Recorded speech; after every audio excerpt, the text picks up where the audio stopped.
کہ آپ کے ملک کا جو نام رحمت علی نے تجویز کیا تھا وہ پاکستان نہیں تھا۔ قائد اعظم کے الفاظ ہیں if you people like it I have no objection accept.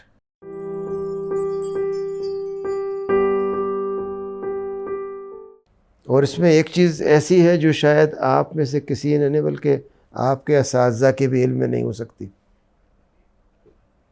اور وہ یہ ہے کہ آپ کے ملک کا جو نام رحمت علی نے تجویز کیا تھا وہ پاکستان نہیں تھا، وہ پاکستان تھا، PAKSTAN۔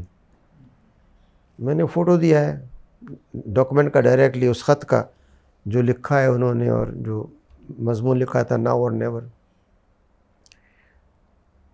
یہ جو ہوا پاک ریزولوشن 23 مارچ کو، تو 24 مارچ کو لاہور ہی میں جب یہ چل رہا تھا تو شام کو عبد الرحیم جو ان کے روم میٹ تھے رحمت علی کے، انہوں نے بلایا چائے پہ جناح صاحب کو، اور وہاں یہ بات چھڑی نام کی۔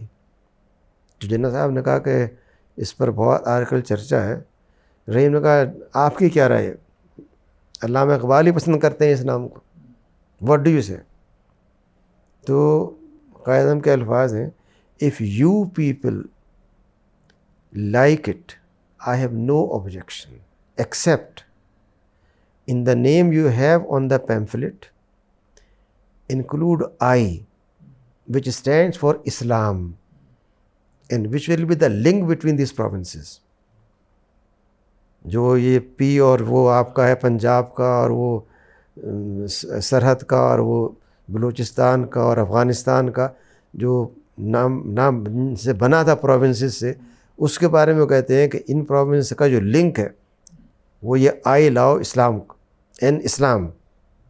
یہ چیز کبھی آپ کے کسی استاد نے، محقق نے تلاش کی تاریخ کے اندر؟ اگر آپ کے بچے کو یہ معلوم ہو 3 سال کے جو ہمارے ملک کا نام ہے اس کے اندر اسلام ہے، تو وہ کہے گا وہ لبرل ڈیموکریسی۔ کیا سنتے ہیں آپ بچپن سے؟ جناح صاحب لبرل ڈیموکریسی، یہ صرف یہ سلوگن ہے جو ہر جگہ دہرایا گیا۔ تو اس لحاظ سے میں نے محسوس کیا کہ یہ چیزیں آنی چاہیے۔ جو اس کو پڑھے گا، کتنا اس کو استعمال کرے گا، I have no idea۔